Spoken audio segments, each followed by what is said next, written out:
اور یہی وجہ ہے کہ ان میں سے بعض سچے عیسائی جب اس قرآن کو سنتے ہیں جو رسول صلی اللہ علیہ وآلہ وسلم کی طرف اتارا گیا ہے تو آپ ان کی آنکھوں کو اشک ریز دیکھتے ہیں۔ یہ آنسو کا چھلکنا اس حق کے باعث ہے جس کی انہیں معرفت نصیب ہو گئی ہے۔ ساتھ یہ عرض کرتے ہیں، اے ہمارے رب، ہم تیرے بھیجے ہوئے حق پر ایمان لے آئے ہیں، سو تو ہمیں بھی حق کی گواہی دینے والوں کے ساتھ لکھ لے۔ اور ہمیں کیا ہے کہ ہم اللہ پر اور اس حق یعنی حضرت محمد مصطفیٰ صلی اللہ علیہ وآلہ وسلم اور قرآن مجید پر جو ہمارے پاس آیا ہے ایمان نہ لائیں، حالانکہ ہم بھی یہ طمع رکھتے ہیں کہ ہمارا رب ہمیں نیک لوگوں کے ساتھ اپنی رحمت و جنت میں داخل فرما دے۔ سو اللہ نے ان کی اس مومنانہ بات کے عوض انہیں ثواب میں جنتیں عطا فرما دیں جن کے نیچے نہریں بہہ رہی ہیں، وہ ان میں ہمیشہ رہنے والے ہیں، اور یہی نیکوکاروں کی جزا ہے۔ اور جن لوگوں نے کفر کیا اور ہماری آیتوں کو جھٹلایا وہی لوگ دوزخ میں رہنے والے ہیں۔ اے ایمان والوں، جو پاکیزہ چیزیں اللہ نے تمہارے لیے حلال کی ہیں انہیں اپنے اوپر حرام مت ٹھہراؤ اور نہ ہی حد سے بڑھو، بے شک اللہ حد سے تجاوز کرنے والوں کو پسند نہیں فرماتا۔ اور جو حلال پاکیزہ رزق اللہ نے تمہیں عطا فرمایا ہے اس میں سے کھایا کرو اور اللہ سے ڈرتے رہو جس پر تم ایمان رکھتے ہو۔ اللہ تمہاری بے مقصد اور غیر سنجیدہ قسموں میں تمہاری گرفت نہیں فرماتا، لیکن تمہاری ان سنجیدہ قسموں پر گرفت فرماتا ہے جنہیں تم ارادی طور پر مضبوط کر لو۔ اگر تم ایسی قسم کو توڑ ڈالو تو اس کا کفارہ 10 مسکینوں کو اوسط درجے کا کھانا کھلانا ہے جو تم اپنے گھر والوں کو کھلاتے ہو، یا اسی طرح ان مسکینوں کو کپڑے دینا ہے، یا ایک گردن یعنی غلام یا باندی کو آزاد کرنا ہے۔ پھر جسے یہ سب کچھ میسر نہ ہو تو 3 دن روزہ رکھنا ہے۔ یہ تمہاری قسموں کا کفارہ ہے جب تم کھا لو اور پھر توڑ بیٹھو، اور اپنی قسموں کی حفاظت کیا کرو۔ اسی طرح اللہ تمہارے لیے اپنی آیتیں خوب واضح فرماتا ہے تاکہ تم اس کے احکام کی اطاعت کر کے شکر گزار بن جاؤ۔ اے ایمان والوں، بے شک شراب اور جوا اور عبادت کے لیے نصب کیے گئے بت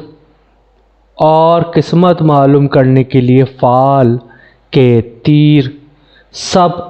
ناپاک شیطانی کام ہیں، سو تم ان سے کلیتاً پرہیز کرو تاکہ تم فلاح پا جاؤ۔ شیطان یہی چاہتا ہے کہ شراب اور جوئے کے ذریعے تمہارے درمیان عداوت اور کینہ ڈلوا دے اور تمہیں اللہ کے ذکر سے اور نماز سے روک دے۔ کیا تم ان شر انگیز باتوں سے باز آؤ گے؟ اور تم اللہ کی اطاعت کرو اور رسول صلی اللہ علیہ وآلہ وسلم کی اطاعت کرو، اور خدا اور رسول صلی اللہ علیہ وآلہ وسلم کی مخالفت سے بچتے رہو۔ پھر اگر تم نے روگردانی کی تو جان لو کہ ہمارے رسول صلی اللہ علیہ وآلہ وسلم پر صرف احکام کا واضح طور پر پہنچا دینا ہی ہے، اور وہ یہ فریضہ ادا فرما چکے ہیں۔ ان لوگوں پر جو ایمان لائے اور نیک عمل کرتے رہے اس حرام میں کوئی گناہ نہیں جو وہ حکم حرمت اترنے سے پہلے کھا پی چکے ہیں، جبکہ وہ بقیہ معاملات میں بچتے رہے اور دیگر احکام الہی پر ایمان لائے اور اعمال صالح پر عمل پیرا رہے۔ پھر احکام حرمت کے آ جانے کے بعد بھی ان سب حرام اشیاء سے پرہیز کرتے رہے اور ان کی حرمت پر صدقے دل سے ایمان لائے۔ پھر صاحبان تقوی ہوئے اور بالآخر صاحبان احسان یعنی اللہ کے خاص محبوب و مقرب و نیک وکار بندے بن گئے۔ اور اللہ احسان والوں سے محبت فرماتا ہے۔ اے ایمان والوں، اللہ کسی قدر ایسے شکار سے تمہیں ضرور آزمائے گا جس تک تمہارے ہاتھ اور تمہارے نیزے پہنچ سکتے ہیں، تاکہ اللہ اس شخص کو پہچان کروا دے جو اس سے غائبانہ ڈرتا ہے۔ پھر جو شخص اس کے بعد بھی حد سے تجاوز کر جائے تو اس کے لیے دردناک عذاب ہے۔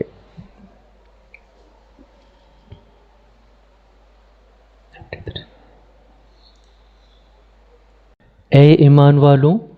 تم احرام کی حالت میں شکار کو مت مارا کرو، اور تم میں سے جس نے بحالت احرام قصداً اسے مار ڈالا تو اس کا بدلہ مویشیوں میں سے اسی کے برابر کوئی جانور ہے جسے اس نے قتل کیا ہے، جس کی نسبت تم میں سے دو عادل شخص فیصلہ کریں کہ واقعی یہ جانور اس شکار کے برابر ہے، بشرطے کہ وہ قربانی کعبہ پہنچنے والی ہو، یا اس کا کفارہ چند محتاجوں کا کھانا ہے، یعنی جانور کی قیمت کے برابر معمول کا کھانا جتنے بھی محتاجوں کو پورا آ جائے، یا اس کے برابر یعنی جتنے محتاجوں کو کھانا بنے اس قدر روزے ہیں تاکہ وہ اپنے کیے گئے بوجھ کا مزہ چکھے۔ جو کچھ اس سے پہلے ہو گزرا اللہ نے اسے معاف فرما دیا، اور جو کوئی ایسا کام دوبارہ کرے گا تو اللہ اس سے نافرمانی کا بدلہ لے لے گا، اور اللہ بڑا غالب بدلہ لینے والا ہے۔ تمہارے لیے دریا کا شکار اور اس کا کھانا تمہارے اور مسافروں کے فائدے کی خاطر حلال کر دیا گیا ہے، اور خشکی کا شکار تم پر حرام کیا گیا ہے جب تک کہ تم حالت احرام میں ہو،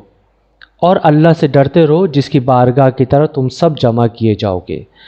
اللہ نے عزت و ادب والے گھر کعبے کو لوگوں کے دینی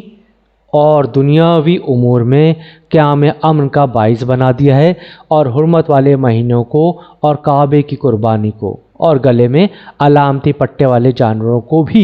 جو حرم مکہ میں لائے گئے ہوں سب کو اسی نسبت سے عزت و احترام عطا کر دیا گیا ہے۔ یہ اس لیے کہ تمہیں علم ہو جائے کہ جو کچھ آسمانوں میں ہے اور جو کچھ زمین میں ہے اللہ خوب جانتا ہے، اور اللہ ہر چیز سے بہت واقف ہے۔ جان لو کہ اللہ سخت گرفت والا ہے، اور یہ کہ اللہ بڑا بخشنے والا بہت رحم فرمانے والا بھی ہے۔